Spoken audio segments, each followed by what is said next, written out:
Ready? Start.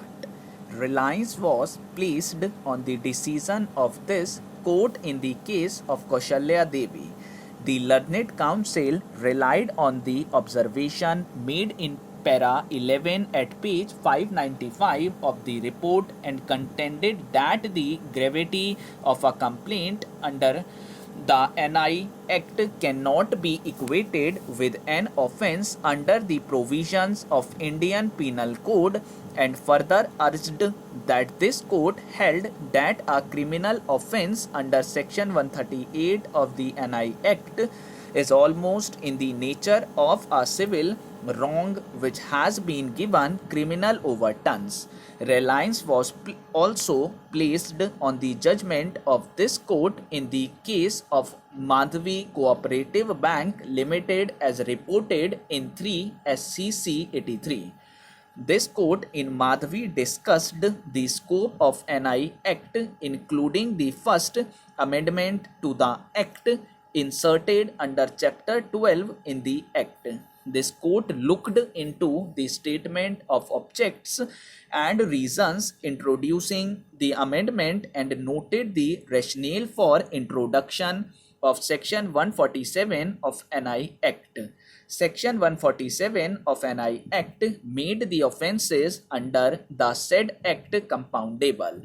The court noted that from the statement and objects and reasons, it is clear that the Parliament became aware of the fact that the courts are not able to dispose of in a time-bound manner large number of cases coming under the said Act in view of the procedure in the Act.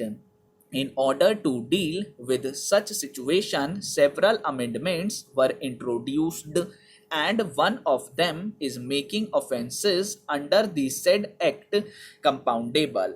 This court fails to understand the applicability of the principle laid down in Madhvi to the facts of the present case. It is no doubt true that Section 147 of the NI Act makes an offence under NI Act a compoundable one. But in order to make the offence compoundable, the mode and manner of compounding such offences must be followed. No contrary view has been expressed by this very court. On the nature of the offence under NI Act, learned counsel for the appellant also placed reliance on a decision of this court in the case of Damodar Prabhu as reported in 5 SCC 663. In paragraph 4, this court held that the dishonor of a check can be best described as a regulatory offence. The court also noted the situation that a large number of cases involving dishonor of checks are choking the criminal justice system and putting an unprecedented strain on the judicial functioning. In para 7 of the judgment, this court noted the submissions of the learned attorney general to the extent that the court should frame certain guidelines so as to motivate the litigants from seeking compounding of the offence at an early stage of litigation and not at an unduly late stage.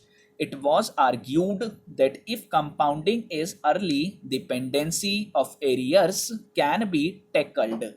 In paragraph 12 of Damodar case, this court dealt with the provision of section 147 of the NI Act and held that the same is an enabling provision for compounding of the offence and is an exception to the Journal Rule 5 incorporated in subsection 9 of section 320 of the Code.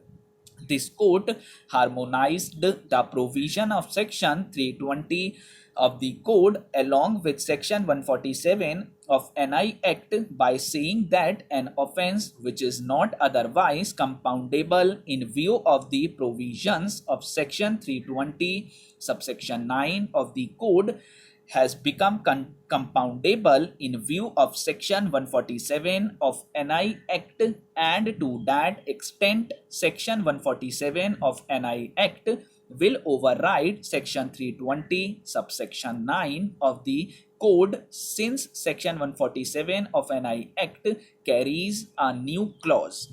This court, on the basis of the submissions of the learned Attorney General, framed certain guidelines for compounding of offence under Section 138 of the NI Act.